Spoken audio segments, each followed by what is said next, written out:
السلام علیکم رحمۃ اللہ وبرکاتہ۔ تمام عاشقان رسول کو عید میلاد النبی کا مبارک مہینہ مبارک ہوں دے۔ یہ بیان سن لیو اکمل قادری صاحب کا بیان، جو قرآن و حدیث سے ہٹ کو کچھ بولتے نہیں، ویسا بولنے والے ماشاءاللہ۔ جتنے بھی دل میں تمہارے سوالات جواب ہیں پورے انشاءاللہ ختم ہوگو، دل کھول کو سرکار کا میلاد بناتی انشاءاللہ۔ خالی 15 منٹ دے دو مجھے تمہیں بس سے یہ بیان تفصیل سے سن لیو، میں زیادہ بولتا نہیں، 15 منٹ دیو بس سے۔ اکمل قادری صاحب 15 منٹ کا بیان نہیں ہے، بڑا اچھا بول رہی، تفصیل سے ہر بات کا سوال کا جواب کو دے رہی۔ انشاءاللہ یہ بیان سن لیو، انشاءاللہ زیادہ ٹائم ویسٹ نہ کرنے کا، اور بیان شروع کریں گے۔ دیکھو بیان دیکھو یہ، اور انشاءاللہ زیادہ شیئر کرو، جتنے بھی دل میں وسوسے ہیں ویسے بیان کو زیادہ شیئر کرو ویڈیو کو۔ جزاک اللہ۔ بچوں یہ کوئی بدعت نہیں ہے، یہ سنت کریمہ ہے۔ ہاں ایک پہلو ہو سکتا ہے کہ جس حیات قضائیہ کے ساتھ ہم منا رہے ہیں اس کو آپ کہہ سکتے ہیں کہ جی ایک نیا طریقہ ہے، جلوس نکالنا، جھنڈیاں لگانا، لائٹنگ کرنا، خاص اجتماعات کے انعقاد کرنا، یہ کچھ نئی چیزیں ضرور ہیں، اور ہر نئی چیز کو بدعت کہا جاتا ہے۔ لیکن یہ بھی ہم نے صحابہ کرام علیہم رضوان سے سیکھا۔ یاد رکھیں کہ بدعت وہ چیز ہے کہ نبی کریم صلی اللہ علیہ وسلم کی حیات طیبہ کے بعد جو کچھ دین یا دنیا میں نیا کام پیدا ہوا اس کو بدعت کہا جاتا۔ لہذا جب تک نبی کریم حیات رہے ہر چیز سنت، لیکن جب سرکار وفات پا گئے تو پھر بدعت کا آغاز ہوا۔ اب پہلے میں آپ سے کویسچن کرتا ہوں، بہت غور سے اس پوائنٹ کو سمجھیے گا۔ یہ بتائیں شرعی احکام کے مکلف یا ان کو پورا کرنے کے ذمہ دار صرف ہم ہیں یا صحابہ کرام بھی تھے؟ بولیے۔ چوری کرنا ہمارے لیے حرام، صحابہ کرام کے لیے کیا تھی؟ حرام۔ زنا ہمارے لیے حرام تو صحابہ کے لیے حرام۔ سود کھانا ہمارے لیے حرام تو صحابہ کے لیے، تو بدعت ہمارے لیے حرام تو صحابہ کے لیے ناجائز ہی ہونی چاہیے نا۔ اور بدعت کیا ہے؟ وہ کام جو نبی کریم کے دور میں نہیں بعد میں ایجاد ہوا۔ لیکن ہم یہ دیکھتے ہیں کہ صدیق اکبر رضی اللہ تعالیٰ عنہ نے قرآن کو جمع کیا ایک کتابی شکل میں، اور یہ کام سرکار نے نہیں کیا، نہ اس کا حکم دیا، بلکہ یہی بات حضرت صدیق اکبر نے عمر فاروق کی ریکویسٹ پر کہی تھی۔ جب مسیلمہ کذاب سے جہاد ہوا اور بہت سارے حافظ صحابہ شہید ہوئے تو عمر فاروق ابو بکر صدیق رضی اللہ تعالیٰ عنہ کی خدمت میں حاضر ہوئے کہ حضور اگر اسی تیزی کے ساتھ حفاظ صحابہ شہید ہوتے رہے تو قرآن کی حفاظت کا معاملہ خطرے میں پڑ جائے گا، لہذا آپ اس کو کتابی شکل میں جمع کریں۔ کیونکہ پہلے جیسے جیسے وحی نازل ہوتی، مثلا 10 صحابہ بیٹھے، سرکار ان کو قرآن لکھوا دیتے تھے، پھر سرکار کہیں اور گئے، 5 صحابہ ساتھ ہیں نئے صحابہ، ایک آیت وہاں نازل ہوئی ان کو لکھوا دی، پھر وہ آپس میں شیئر کرتے تھے اور پھر صحابہ جمع کر کے یاد کر لیا کرتے تھے، لیکن ایک کتابی شکل میں نہیں تھی۔ کسی نے درخت کی چھال پر لکھا، کسی نے اونٹ کی ہڈی پہ لکھا، کسی نے پتھر پہ لکھا، کسی نے کھال کے اوپر لکھا، محفوظ۔ اب جب عمر فاروق رضی اللہ تعالیٰ نے ریکویسٹ کی، صدیق اکبر نے یہی جملہ کہا، اے عمر جو کام اللہ کے نبی نے نہیں کیا میں کیسے کر سکتا ہوں؟ یہی اشارہ کرتا ہے کہ صحابہ کے دور میں بھی نیا کام بدعت ضرور تھا، اسی لیے حضرت صدیق اکبر نے ارشاد فرمایا میں وہ کام کیسے کر سکتا ہوں جو اللہ کے نبی نے کیا۔ لیکن جب عمر فاروق رضی اللہ تعالیٰ عنہ کا اصرار ہوا تو صدیق اکبر اس پر راضی ہو گئے اور قرآن جمع کیا، لہذا اس سے نتیجہ نکلا کہ وہ بدعت ضرور تھا لیکن بری بدعت نہیں بلکہ ایک اچھی بدعت تھی، کیونکہ اس میں دین کا فائدہ تھا۔ پھر عمر فاروق رضی اللہ تعالیٰ عنہ نے تراویح کی جماعت باقاعدہ قائم فرمائی، ورنہ سب علیحدہ علیحدہ پڑھتے تھے۔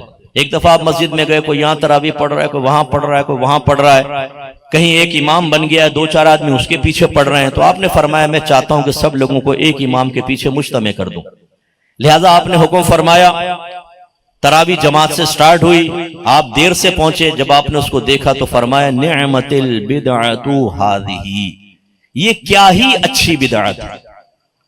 بدعت کو فرما رہے ہیں کیا ہی اچھی ہے، اس کا مطلب ہر بدعت بری نہیں ہوتی۔ اسی طرح نبی کریم صلی اللہ علیہ وسلم نے فرمایا کہ اللہ کی بندیوں کو مسجد میں آنے سے مت روکو۔ عورتوں پر واجب تھا جماعت سے نماز پڑھنا، وہ آتی تھیں سرکار کے دور میں، صدیق اکبر کے زمانے میں، لیکن عمر فاروق رضی اللہ تعالیٰ عنہ نے عورتوں کو روک دیا، اب تم نہیں آؤ۔ یہ نیا کام تھا کہ نہیں تھا؟ جس کام کو نبی کر رہے ہیں اس کام کو منع کر دیا نہیں کر دیا؟ یہ بدعت تھی، یہ نیا کام تھا۔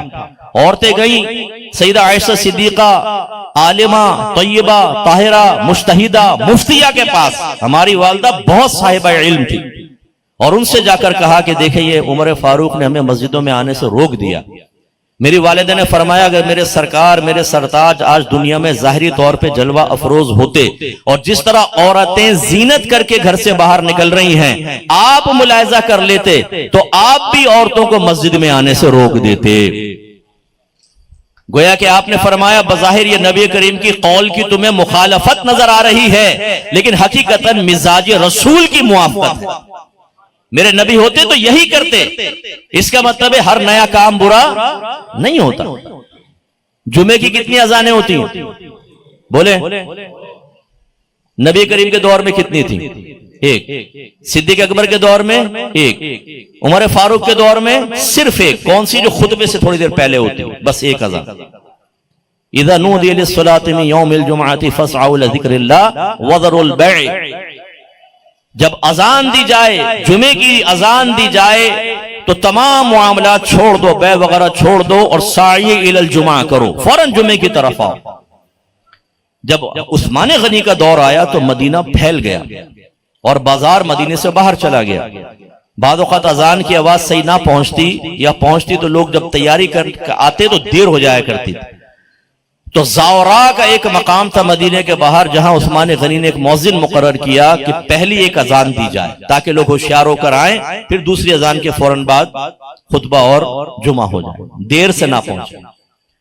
آج دیکھیں یہ پہلی اذان ہر جگہ دی جا رہی ہے، یہ صحابہ کرام کا طریقہ۔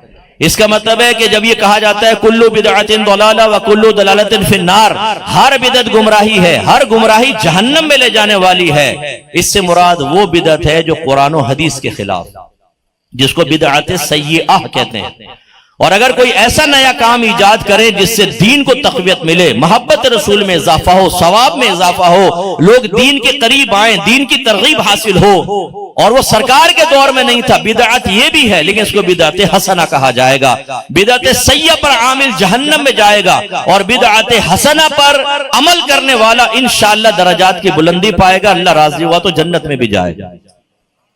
اب ہم آپ کو عرض کرتے اور یہ ذہن میں رکھ لیجئے گا کہ آج کے دور میں کوئی بھی بدعت سے محفوظ نہیں۔ جو یہ مشین گن لے کے بیٹھا ہوا ہے کافر مشرک بدعتی، کافر مشرک بدعتی، دائرہ ادب میں رہ کر بالکل آپ اس سے یہ والے کویسچن کر لیجئے گا۔ گنبد اور مینار پہلے مسجدوں میں نہیں تھا، چار سرکار کے نہ دور میں نہ چاروں خلفاء کے دور میں، یہ بعد کی ایجاد ہے۔ مسجدیں خالی ہوا کرتی تھی، گنبد اور مینار نہیں تھے۔ بعد میں فقہا نے کہا کہ بھئی جو مسافر آتے ہیں انہیں پتہ ہی نہیں چلتا کہ گھر کون سا اور مسجد کون سی جب تک اذان نہ ہو، تو کوئی ایک علامت ہونی چاہیے کہ دور سے دیکھ کے جان جائے کہ یہ مسجد ہے، تو گنبد اور مینار بننا شروع ہوئے۔ کوئی مسجد کسی مکتبہ فکر کی گنبد مینار سے خالی ہے؟ جا کے پوچھتے کیوں نہیں کہ یہ گنبد اور مینار تو نہ اللہ کے نبی نے بنائے، نہ اس کا حکم دیا، نہ صحابہ نے بنائے، نہ حکم دیا، آپ یہ بدعت کیوں کر رہے ہیں؟ اور اس بدعت کا تعلق عین دین سے ہے، کوئی دنیا سے بھی نہیں ہے۔ تو ہم میلاد بنا کے جہنمی ہو جائیں اور آپ گنبد اور مینار بنا کے قطعی جنتی ہو جائیں، وجہ فرق ہمیں بتا دو، وجہ فرق بتائیے۔ 6 کلمے، ایمان مفصل، ایمان مجمل، سب بات کی ایجاد۔ قرآن پاک کو کتابی شکل میں بعد میں، اور اس کے اعراب، وفق کے نشانات، آیات کے نشانات سب بعد میں۔ سپاروں کے نام یہ اللہ کی طرف سے نہیں ہے۔ ایک لفظ ہوتا ہے توفیق، ایک ہوتا ہے توقیف۔ توفیق کا مطلب ہوتا ہے اسباب خیر کو کسی کی طرف متوجہ کر دینا، اللہ کی طرف سے اسباب خیر کو متوجہ کر دینا۔ اگر میں آپ سے کہتا ہوں آئیے نماز پڑھیں تو یہ خیر کا ایک سبب متوجہ ہوا، ہم کہیں گے آپ کو توفیق ملی ہے۔ تو میرے بعض بھائی کہتے ہیں جب نماز کا کہنا کہ یار نماز پڑھ لو، کہتے ہیں جب اللہ کی توفیق ہوگی تو پڑھ لیں گے۔ تو بھائی توفیق کسی فرشتے کا نام نہیں ہے کہ وہ آپ کے پاس آ کر کہے کہ حضور نماز کا ٹائم ہو گیا ہے، حکم فرمائے تو آپ کو وضو خانے تک پہنچا دوں اور اٹھا کے وہاں پہنچا دیں، پھر آپ یوں بیٹھے رہیں، آپ کا منہ بھی دھو دے پپو کا اور ہاتھ بھی دھوئیں، وضو کروائیں، پھر لا کے مصلی پہ کھڑا کر دیں کہ اب اتنا تو آپ کر دیں کہ نماز پڑھ لیں۔ یہ توفیق تو آپ کو قیامت تک نہیں ملنے والی۔ اور ایک ہوتا ہے توقیف.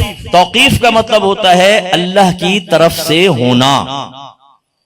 صورتوں کے نام سب توقیفی ہیں اللہ کی طرف سے، لیکن سپاروں کی تقسیم اور سپاروں کے نام یہ انسانوں کا کمال ہے، اللہ تبارک و تعالیٰ کی طرف سے نہیں ہے. اعلی حضرت سے جب پوچھا گیا کہ 30 سپاروں کی تقسیم قرآن میں کس نے کی اور کس نے اس کا نام رکھا، اور کہتے ہیں ہم یہ دیکھتے ہیں کہ پوری سورت ختم ہو رہی ہوتی ہے، صرف ایک لائن اس کی رہ جاتی ہے، وہ اگلے سپارے میں ڈال دی، اس سے پہلے نہیں. یہ تقسیم کس نے کی؟ فرمایا کسی نامعلوم شخص کا کارنامہ ہے. فتاوی رضوی میں اٹھا کے پڑھے، یہ تقسیم کسی نے کی. آج جس بھی مکتب فکر سے قرآن چھپ رہا ہے، کسی بھی پرنٹنگ پریس سے دیکھ لیں 30 سپاروں کے اندر ہی چھپ رہا ہے. یہ بدعت کس نے ایجاد کی؟ کیوں چل رہی ہے بدعت؟ مسجدوں کے اندر جماعت کے اوقات مخصوص ہیں کہ نہیں؟ فجر اتنے بجے، ظہر، عصر، مغرب، عشاء، عید، جمعہ. کبھی ایسا دیکھا ہے کہ کبھی 1:30 بجے ہو گئی، کبھی 2:30 بجے ہو گئی مثلا ظہر، کبھی 3:30، کبھی ایک دم 12:15 کر کے دیکھیں ذرا، لوگ ماریں گے پکڑ کے. تو ہر مسجد میں جماعت کے اوقات مخصوص کر دیے گئے. پوچھیں کس نے کیے تھے؟ اللہ کے نبی نے، صحابہ کرام نے؟ نہیں. تو تم نے یہ بدعت کیوں ایجاد کی؟ جواب ہوگا یار لوگوں کی سہولت اور آسانی کے لیے، آگے پیچھے کر دیں گے بیچارے لوگ، کوئی جماعت میں پہنچ پائے گا، کوئی نہیں پہنچ پائے گا، اس لیے. اس کا مطلب ہے کہ آپ کی عقل نے کام کیا تو ایک عقلی دلیل پر کہ لوگوں کے لیے آسانی ہو جائے گی، نہ قرآن کی دلیل نہ حدیث کی دلیل، ایک عقلی دلیل پر نماز کے اوقات آپ طے کر لیں، جماعت کے اوقات، یہ بدعت نہ ہو، عین سنت کے موافق ہو جائے اور آپ کے لیے باعث نجات بھی بن جائے. اور میلاد مصطفیٰ کے لیے اگر ہم 10 دن مقرر کر لیں، 12 دن مقرر کر لیں تو یہ بدعت ہو جائے اور یہ تخصیص کرنا ہمارے لیے قابل گرفت ہو جائے. وجہ فرق بتائیے. آپ نے سنا ہے بعض لوگ کہتے ہیں مفتی اعظم پاکستان فلاں. کبھی آپ نے نبی کریم کے ساتھ سنا مفتی محمد، مفتی ابو بکر، مفتی علی، مفتی عثمان، مفتی عمر، مفتی ابو ہریرہ، مفتی زید بن ثابت؟ سنا آپ نے؟ یہ شیخ الحدیث، شیخ التفسیر، یہ جتنے القابات ہیں سب کے سب بدعت ہیں، بعد میں ایجاد ہے. بخاری، مسلم، ترمذی، نسائی، ابو داؤد، ابن ماجہ، جو آپ سے یہ کہتا ہے کہ مجھے بخاری میں میلاد دکھا دو میں مان لوں گا، یہ دعویٰ بھی، یہ مطالبہ بھی ایک بہت بڑا بدعت ہے. کیا کسی صحابی نے، نبی کریم نے حکم فرمایا تھا کہ بخاری میں ملے تو مان لینا ورنہ نہیں نا؟ تو پھر تمہارا یہ مطالبہ بھی تو بدعت ہوا. اس پر کیوں نہیں گرفت ہوگی یہ بتاؤ. اور پھر چلو ہم کہتے ہیں مان لیتے ہیں کیونکہ ہم تو بدعت حسنہ کو مان لیتے ہیں نا، چلو مان لیا. تم یہ کہتے ہو بخاری میں دکھا دو کہ اگر میلاد صراحتاً کہیں لکھا ہو کہ میلاد مناؤ ہم منا لیں گے. میں دائرہ ادب میں رہ کے کہتا ہوں، پہلے کویسچن کرتا ہوں، اس کا مطلب ہے بخاری آپ کے نزدیک اتنی ویلڈ ہے کہ اس میں لکھا ہوگا تو مان لو گے ورنہ نہیں؟ یس. اب میں آپ سے مطالبہ کرتا ہوں آپ بخاری میں یہ دکھا دیں کہ امام بخاری نے فرمایا ہو کہ میری بخاری میں ہو تو ماننا ورنہ نہ ماننا. یہ دکھا دو میں آپ کا مرید ہو جاتا ہوں. امام بخاری نے تو یہ معیار مقرر نہیں کیا، آپ نے کہاں سے کر لیا؟ یہ مطالبہ بھی بدعت. پھر بخاری، مسلم، ترمذی، نسائی، ابو داؤد، ابن ماجہ، حاکم کے مستدرک، دارمی، دارقطنی اور بہت ساری، باہقی، دارقطنی کی باہقی، بہت ساری کتابیں مارز وجود میں آئیں. یہ سب بدعت ہے کیونکہ صحابہ کرام نے اس طریقے سے عنوانات قائم کر کے، ابواب قائم کر کے کبھی بھی حدیثیں جمع نہیں. سب کی سب بدعت ہے. جہاں سے آپ حدیثیں لیتے ہو نا یہ سب بدعت ہے. لیکن کیا ہے بدعت حسنہ؟ ہم تو کہتے ہیں بدعت حسنہ. تو خلاصہ کلام یہ کہ میرے بچوں عید میلاد النبی بالکل سنت ہے. یہ صحابہ کرام کی بھی سنت ہے کہ انہوں نے نبی کریم کی اظہار خوشی فرمایا. ہاں جس طرح ہم ان مختلف طریقے اختیار کر رہے ہیں یہ سرکار نے اختیار نہیں کیے، صحابہ نے نہیں کیے، لیکن جب اظہار خوشی کا حکم اور اس کی اجازت قرآن سے مل گئی تو یہ سنت کے مطابق، اور اس کے طریقے جو ہیں انہیں زیادہ سے زیادہ بدعت حسنہ کہہ سکتے ہیں. اور میں نے اتنی مثالیں دیں، جب وہ سب جائز تو اس میں حرام کا کیا پہلو نکلے گا؟ اس لیے پوزیٹیو ڈیبیٹ کا اصل میں دور ختم ہو گیا. اب مناظرہ ہوتا ہے نا تو وہ مجادلہ ہے، مناظرہ نہیں ہے، جھگڑا. جو جتنا چیخے، جو جتنا چلائے وہ غالب. ایک صاحب تو مناظرہ ہارنے لگے، ان کے لوگوں نے کہا لے بھائی بڑی بے عزتی ہوگی، مناظرہ ہار جائیں گے، سامنے والے کے دلائل بڑے قوی، قرآن حدیثیں پڑھے وہ. تو انہوں نے جیسی دیکھا فوراً اس آدمی کو کندھے پہ اٹھا لیا. امام صاحب تھے مسجد کے، جیت گئے جیت گئے جیت گئے جیت گئے. وہ سامنے نہ کہہ رہا جیت گئے، باہر نکل کے روڈوں پہ نکلے، لوگوں نے پھولوں کے ہار ڈال دیے، ماشاءاللہ جی مبارک ہو مبارک ہو. اگلے دن سارے علاقے میں پوسٹر لگا دیے، حضرت نے مناظرہ جیت لیا. اب تو یہ سب ہو رہا ہے کہ کوئی ہارے ہی تو اس کو جتوا دیتے، کوئی ہار قبول کرنے کے لیے تیار نہیں. لیکن اگر پوزیٹیو ڈیبیٹ ہو، کاش کبھی ہو جائے، کاش کبھی ہو جائے. انشاءاللہ آپ دیکھیں آپ کے علماء اہل سنت ہی اللہ کی عطا سے اس کے اذن سے غالب آئیں گے. ہمارے دلائل اتنے قوی ہیں الحمدللہ. یہ چونکہ ڈیبیٹ تو ہوتی نہیں نا، ہر ایک کو موقع مل جاتا ہے، وہ ایسا بیان کرتا ہے جیسے ہم تو سب جہنمی ہیں. حالانکہ میرے آقا نے واضح طور پہ ارشاد فرمایا لا تجتمعوا امتی علی الضلالہ، لا تجتمعوا امتی علی الضلالہ، میری امت کبھی گمراہی پر جمع نہیں ہوگی. یعنی سمپل میجورٹی ہمیشہ حق پر قائم رہے گی. اتبعوا سواد العظم من شذ شذ فی النار، بڑی جماعت کی پیروی کرو، جو جماعت سے علیحدہ ہوا وہ جہنم میں علیحدہ کیا گیا. پوری دنیا میں الحمدللہ اہل سنت و جماعت سمپل میجورٹی کے اندر ہے اور قیامت تک باقی رہیں گے انشاءاللہ. جتنے اللہ کے ولی آئے ہیں سب کے سب اہل سنت کے اندر آئے الحمدللہ. ہمیشہ ہماری تعداد ہمیشہ غالب رہی اور انشاءاللہ قیامت تک غالب رہے گی اللہ کی عطا سے. اور آخری ایک حدیث سنا کے بس پھر میں دوسرے پہلو کی طرف آ رہا ہوں. مسند امام احمد بن حنبل کی روایت ہے وَمَا رَآءُ الْمُؤْمِنُونَ حَسَنًا فَهُوَ عِنْدَ اللَّهِ حَسَنٌ، جو مومنین کے نزدیک اچھا ہے وہ اللہ کے نزدیک بھی اچھا ہے. اس کی تفسیر شرح کیا ہے کہ اگر علماء مفتیان کرام اور ان سے وابستہ عوام کی میجورٹی اگر کسی چیز کو اختیار کرتے ہیں، اگر کسی چیز کو اچھا کہتے ہیں، تو یہ اس بات کی علامت اور دلیل ہے کہ وہ چیز اللہ کی بارگاہ میں بھی مقبول اور اچھی ہے. وجہ کیا ہے؟ وہی حدیث ملا لیں لا تجتمع امتی علی الضلالہ، میری امت کبھی گمراہی پر جمع نہیں ہوگی. امت سے مراد میجورٹی کبھی گمراہی پر جمع نہیں ہوگی. اس کا مطلب ہے جب میجورٹی گمراہی پر جمع نہیں ہوگی، اور دوسرے مقام پر فرمایا جو مومنین کے نزدیک اچھا ہے وہ اللہ کے نزدیک بھی اچھا ہے. اس کا مطلب ہے اللہ تعالیٰ میجورٹی کو ہمیشہ اس کام کی ہی توفیق دے گا جو اللہ کی بارگاہ میں اچھا ہے. تو الحمدللہ پوری دنیا میں میلاد مصطفیٰ منایا جا رہا ہے، پوری دنیا کے اندر ہر ایک منا رہا ہے. اور انشاءاللہ آپ دیکھیں آگے اور پوزیٹیو تبدیلیاں آنے والی، ہر جگہ میلاد منایا جائے گا. اور اب یہ واضح ہو جائے گا کہ میجورٹی مسلمانوں کی اس کو منا رہی ہے، تو جو مومنین کے نزدیک اچھا وہ اللہ کے نزدیک بھی اچھا ہے. تو جو اس کی مخالفت کرے وہ اللہ کے نزدیک اچھے کی مخالفت کرتا ہے. تو پھر بتائیں میلاد منانے والا قابل گرفت ہوگا کہ مخالفت کرنے والا قابل گرفت ہوگا؟ فیصلہ خود کر لیں. بڑا پیارا تھا بیان. جتنے بھی دل میں وسوسے تھے پورے وسوسے ختم ہو گئے انشاءاللہ. ابھی تمہاری ذمہ داری ہے بیان کسے کسے وسوسے ہیں دل میں گمانا ہی، ان تک یہ ویڈیو یاد سے پہنچاؤ، زیادہ سے زیادہ شیئر کرو، سب کو یہ دین کی بات پہنچاؤ. انشاءاللہ تمہیں بھی اس کا اجر ملتا ہے. جزاک اللہ خیر تمام سے، اللہ راضی ہوں دے. اللہ حافظ.